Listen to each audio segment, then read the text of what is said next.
네, 우리 이제 준비된 예배를 시작하겠습니다. 하기 전에 우리 같이 좀 먼저 기도했으면 좋겠는데요.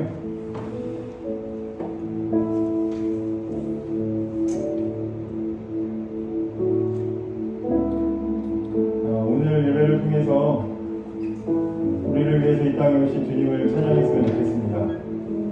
예배 받으시기에 합당하신 주님을 우리가 함께 마음 모아서 찬양했으면 좋겠고요. 또 이 시간에 올해 2022년도 마지막 청년부 예배를 이 찬양 예배로 드리는 것은 청년들이 여전히 예배하고 있다는 것을 말하고 싶었습니다. 또 여기 계신 분들에게 또 청년들 자신에게 말하고 싶었습니다. 여전히 이 시간에는 예배가 있다 말해주고 싶었습니다. 많은 사람에게 들리지 않았을 것 같은데요. 그래도 여기 계신 분들, 함께 하시는 분들이 이 사실을 좀 다시 기억하시면서 청년부를 위해서 기도해 주셨으면 좋겠습니다. 우리 같이 먼저 좀 오늘 예배를 위해서 같이 좀 기도했으면 좋겠습니다. 예배 가운데 함께 하실 우리 하나님을 기대하면서 함께 같이 기도로 예배 자리에 나가겠습니다. 함께 같이 기도하시겠습니다.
주시려나 영원한 그가 영광의 왕 되어가시도록 영광의 왕 되어가시도록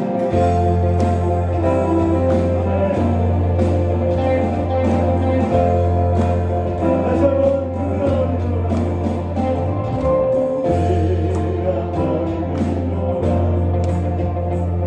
우리 지어라 영원한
계속해서 우리가 사랑하는 하나님으로 인정하겠습니다.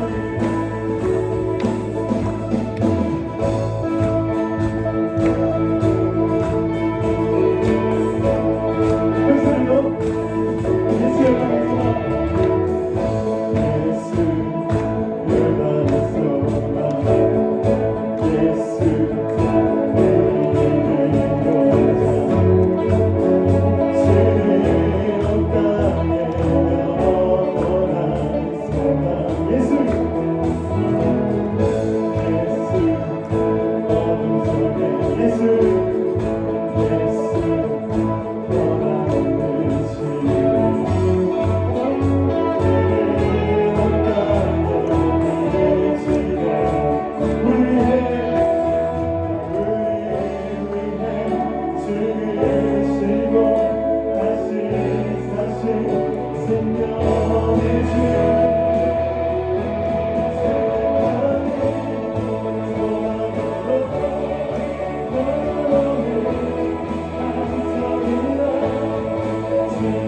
예수의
여러분들의 소리로 우리 크게 찬양하겠습니다.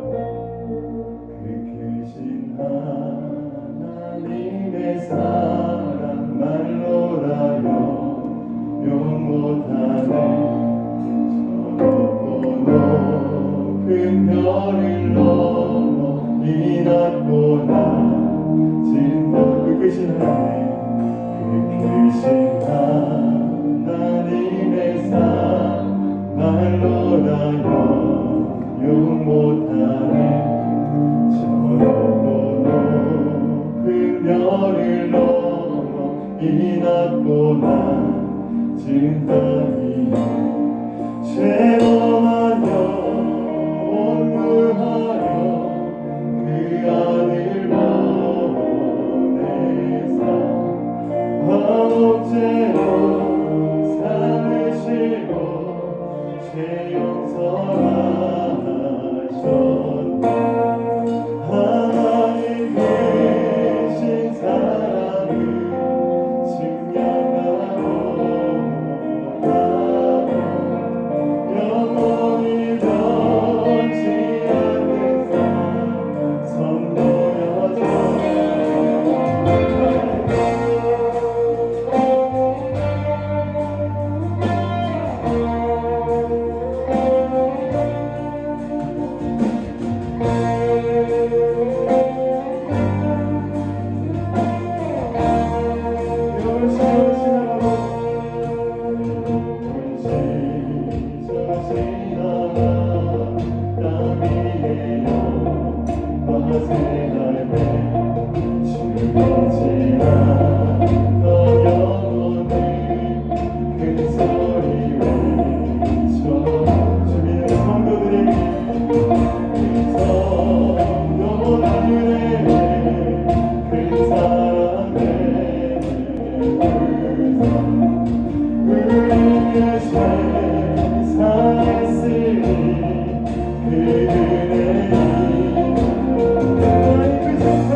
다시 한번 고백합시다.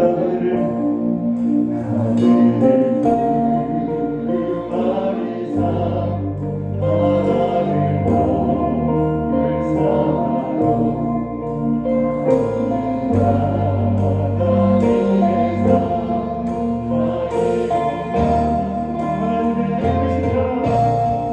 하나님의 크신 사랑 그어지나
한자리에 모여 함께 예배를 드리게 해주시네 감사합니다. 오늘 이 시간을 통하여서 하나님 1부와 2부가 부흥을 다시 한번 꿈꾸며 이 자리에서 예배를 드리는 청년들이 더욱더 많아지는 놀라운 시간이 될 수 있도록 축복하여 주시옵소서. 이곳에 있는 모든 청년들을 하나님 기억하여 주시며 하나님의 사랑을 더욱더 알아가며 하나님의 복음을 더 알아가는 우리 청년들, 그리고 예배자로서 설문 우리 청년들이 되게 하여 주시옵소서. 이제 말씀을 듣습니다. 말씀을 전하는 목사님에게도 함께 해주시며 우리에게 말씀에 깊이 새겨지는 말씀을 통하여서 그 말씀대로 살아가는 우리 청년들 될 수 있도록 주님 인도하여 주시옵소서. 감사하며 예수 그리스도의 이름으로 기도합니다. 아멘. 이 자리에 앉아주시기 바랍니다.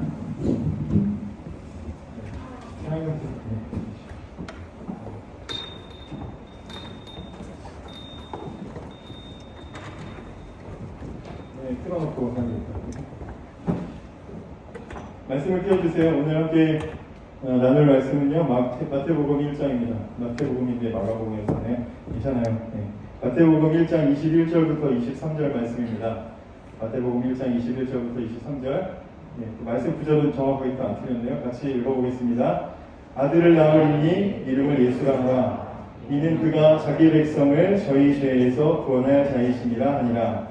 이 모든 일에 된 것은 주께서 선지자로 하신 말씀을 이루려 하심이니 가라사대 보라 처녀가 잉태하여 아들을 낳을 것이요 그 이름은 임마누엘이라 하리라 하셨으니 이를 번역한즉 하나님이 우리와 함께 계시다 하니라. 23절 다시 한번 읽어볼게요. 보라 처녀가 잉태하여 아들을 낳을 것이요 그 이름은 임마누엘이라 하리라 하셨으니 이를 번역한즉 하나님이 우리와 함께 계시다 하니라.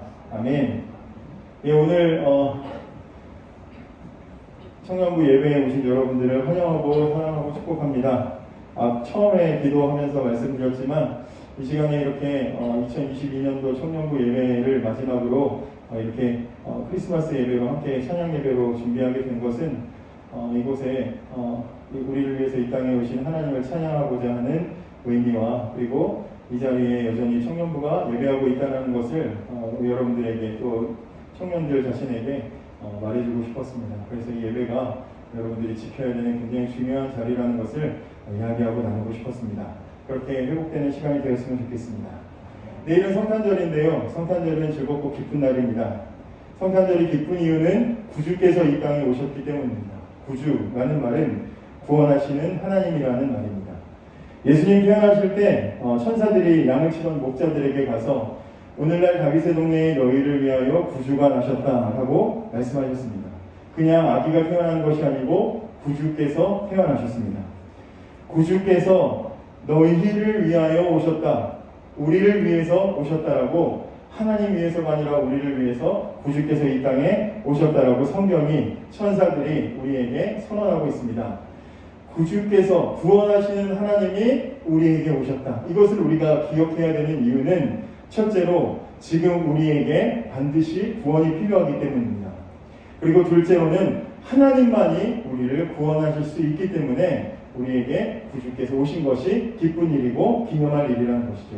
그래서 오늘 우리가 이 시간에 이 자리에 모여서 성탄의 기쁨을 담아서 함께 하나님께 감사하며 찬양으로 예배하게 되는 것입니다.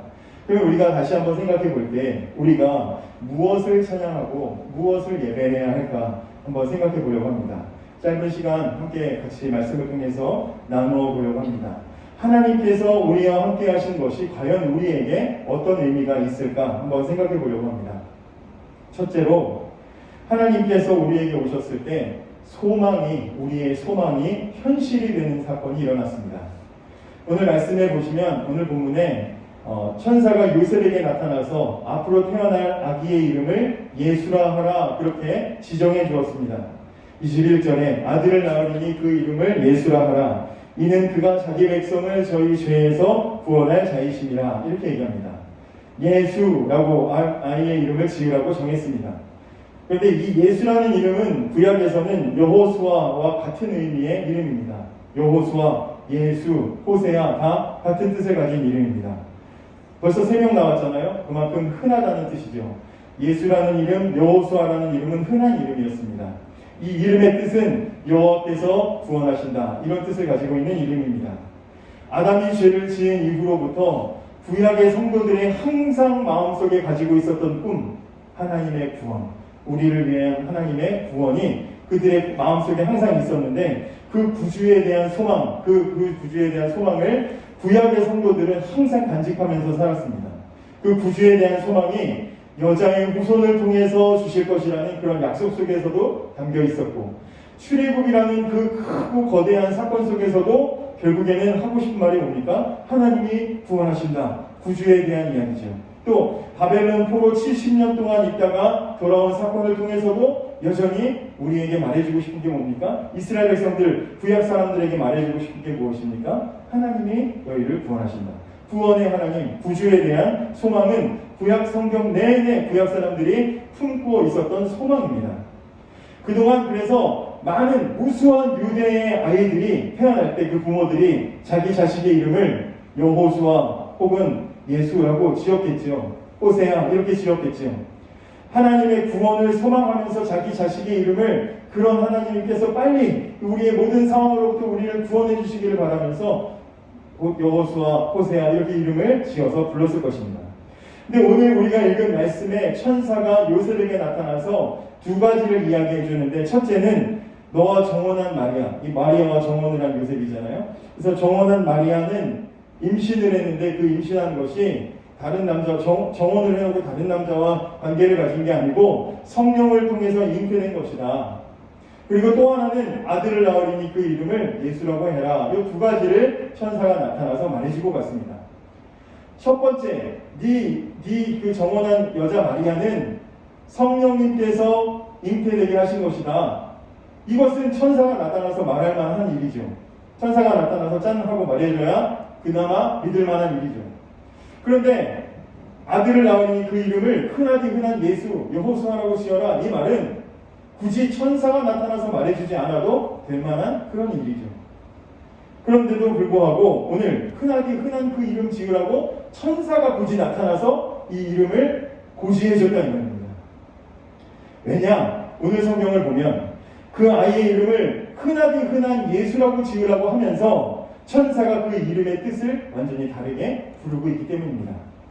그동안 태어났던 모든 여호수아와 모든 호세와 모든 예수라는 아이들은 그 부모가 구약 내내 가지고 있었던 그 신앙, 우리를 위해서 하나님 구원해 주세요, 구주 하나님을 바라보는 신앙으로 자신의 자녀들에게 소망을 담아서 지은 이름입니다. 하나님이 우리를 구원해 주셨으면 좋겠다. 그래서 네 이름은 여호수아야, 네 이름은 호세아야, 네 이름은 예수야. 그랬는데 오늘 이 본문이 소개하는 이 아이, 이 예수는 단순히 그 부모의 바람과 소망을 담은 이름이 아니라 그 아이가 바로 그 하나님의 구원을 이룰 바로 그 주인공이다, 그 장본인이다라는 이름의 뜻을 가지고 있습니다. 뭐라 그래요? 아이의 이름을 예수라 하라. 이는 자기 백성을 저희 죄에서 구원할 바로 그 아이이기 때문이다 라고 예수의 이름과 그 뜻을 다르게 적용해주고 있습니다.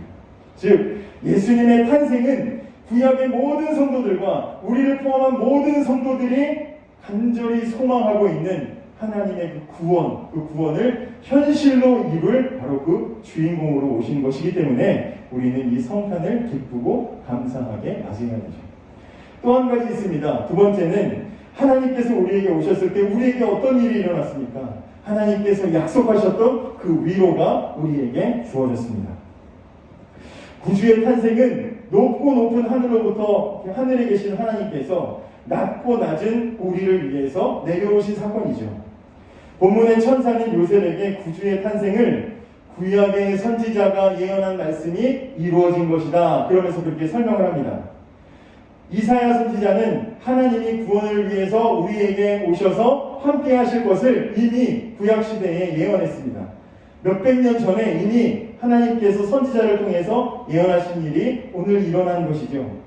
보라, 처녀가 잉태하여 아들을 낳을 것이요 그 이름을 임마누엘이라 하리라. 이를 번역한 즉 하나님이 우리와 함께 하시다, 함께 계시다 하니라. 이렇게 얘기합니다. 대부분 높은 분이 낮은 곳에 오는 거 불편해합니다. 여기도 이제 군인이 휴가 나와서 한 명 있는데 저 군인이 있는 부대에 작은 대대 같은데 그 부대에 대통령이나 아니면 무슨 뭐 사령부 뭐 사령관 정도 되는 별 한 4개 정도 되는 사람이 대대장한테 전화해가지고 3일 뒤에 갈 테니까 좀 준비 좀 하게 이러면 어떻게 되겠습니까? 그 부대는 난리가 납니다. 군대 다녀오신 분들은 다 아시죠? 뭐 높은 사람이 온다 그러면 높은 사람이 오는데 신난다 이게 아니고요. 난리가 납니다. 막 그냥 다 막 없던 거 막 만들고 없던 거 막 새롭게 막 만들고 길 닦고 3일 동안 죽어나는 일이 되죠. 굉장히 불편한 일입니다. 높은 사람이 낮은 곳에 오는 것은 굉장히 반갑지 않은 일일 수 있습니다. 그런데 가장 높으신 하나님께서 낮고 천한 죄인들에게 오시는 사건은 불편하고 귀찮고 힘든 일이 아니라 우리를 향해서 약속하셨던 그 큰 위로가 현실이 되는 사건이다 이 말이죠. 얼마 전에 봉화라는 지역에서 광산이 매몰돼가지고 그 매몰됐던 그 광부들이 기적적으로 9일 만에 구조가 된 일이 있었죠. 그래서 막 TV에 출연해가지고 토크쇼에 나와서도 자신의 경험들을 이야기했는데요. 방송을 보니까 마지막까지 필사적으로 버티고 그 안에서 그래도 굉장히 그 많은 노하우와 지혜를 담아가지고 거기서 잘 버티셨더라고요. 그런데 그렇게 버티는 것도 하루 이틀이죠. 아무것도 보이지 않는 컴컴한 곳에서 이제 가지고 있는 재료들은 다 소진되어 가고 이제 얼마 남지 않은 희망이 사라져가는 그런 단계에서 이분이 굉장히 어려움을 겪었다고 이야기하는 것을 들었습니다. 그래서 거의 모든 희망이 사라지고 남은 재료들이 거의 없어져서 이제 끝나나 보다, 이제 정말 죽음을 준비해야 되나 보다 하고 마음이 절망에 빠져 있는 그 순간, 그때에 저 멀리서 발파라고 하는 소리가 들렸다는 거예요. 본인만 들었다는 거예요. 그런데 그때부터 그 자신들을 구조하려는 사람들의 소리를 들을 때부터 마음의 희망이 싹 텄고 다시 힘을 얻었고 얼마 지나지 않아서 정말 그 벽이 무너지면서 구조의 손길이 도달했다는 이야기를 들었습니다. 절망 속에서 구조의 목소리만으로도 위로를 받는 것입니다. 마찬가지로 우리는 하나님의 음성만으로도 위로를 받습니다. 하나님을 위해서 목숨 걸고 큰 일을 했던 엘리야. 이 엘리야가 하나님의 큰 일을 했는데 바로 그 다음 장에 보면 살해의 협박을 받습니다. 그러고 나니까 갑자기 모든 것이 위축되고 절망에 빠지죠. 걷잡을 수 없이 다운되고 지하 10층, 100층까지 파고 들어가더니 로뎀나무 아래에 누워가지고 하나님 날 죽여주세요 하고 모든 것을 포기하죠. 그때 하나님이 나타나신 것도 아니고 세밀한 음성을 통해서 그에게 말씀하셨는데 그것이 위로가 되어서 다시 용기를 얻는 것을 우리는 잘 알고 있습니다. 여러분, 하나님의 음성만으로도 위로를 받는데 우리와 하나님이 함께 하신다면 그것이 얼마나 큰 위로가 되겠습니까? 지난주에 저녁 예배 때 말씀 전하신 목사님께서 야곱 이야기를 하셨는데요. 야곱이 가족을 떠나서 광야에 돌을 베개 삼아서 누워있는데 그의 꿈속에서 천사들이 땅에서부터 하늘로 사다리를 연결하고 하늘과 땅이 연결돼서 오르락내리락 하는 환상을 보게 됩니다. 쉽게 말해 꿈속에서 하나님이 계신 환상을 보았다는 말이에요. 아무도 없는 사막 한가운데서 외로운 상황 속에 어두움 속에서 하나님이 여기도 계시는구나라는 꿈을 꾼 것만으로도 위로를 받았습니다. 뿐만 아니죠. 바벨론에서 다니엘의 세 친구 사드락, 메삭, 아벳느고 이 세 사람은 왕이 만든 신상에 절하지 않았습니다. 그 죄로 평소보다 7배나 뜨겁게 했던 풀무불에 던져지는 벌을 받게 되죠. 얼마나 뜨거웠는지 그들을 던지는 사람들도 타 죽을 정도로 그 불은 뜨거웠습니다. 그런데 성경이 바벨론의 왕의 눈으로, 다른 사람의 눈이 아니라 바벨론 왕의 눈으로 무엇을 목격하게 합니까? 그 안에서 던져진 세 사람이 분명히 세 사람이 들어갔는데 4개의 그림자가 왔다 갔다 하는 것을 보게 됩니다. 그리고 그들은 놀랍게도 털끝 하나 손상되지 않고 살아서 그 풀무불에서 나오죠. 분명히 3명이 들어갔는데 4명의 그림자가 보였고 바벨론 왕의 눈에는 그것이 어떻게 보였습니까? 신들의 아들처럼 보이는 그림자가 함께 있었다.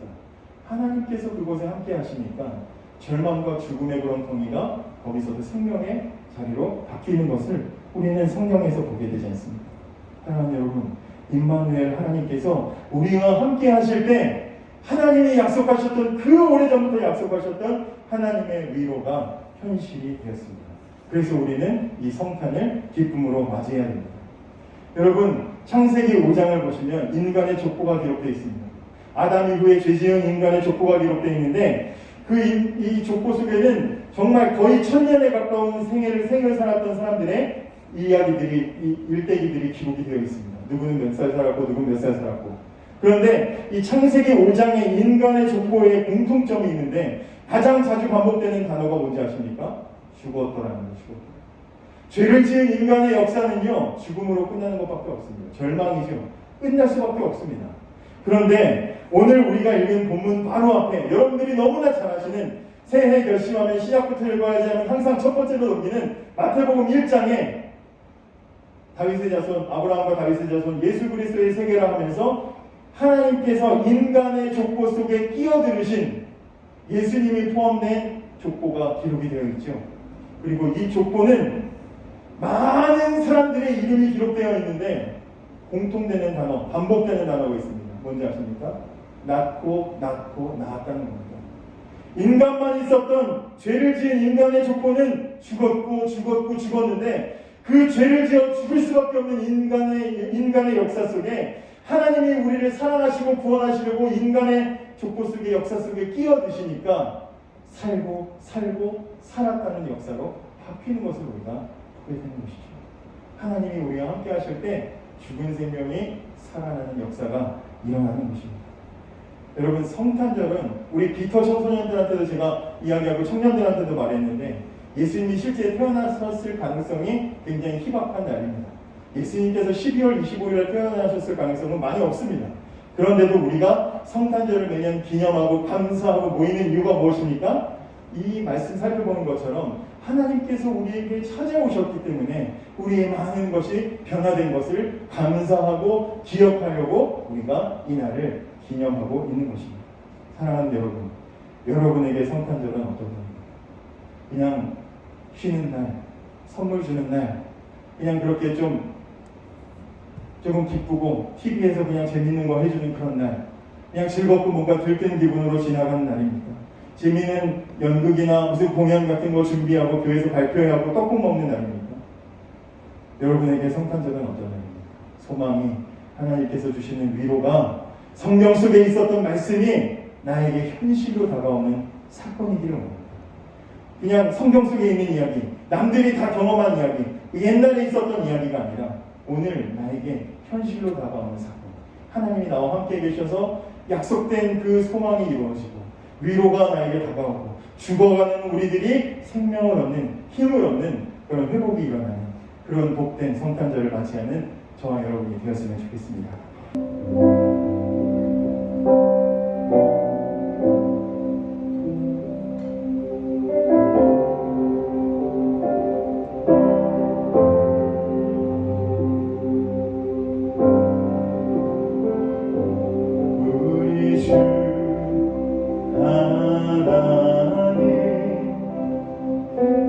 영광과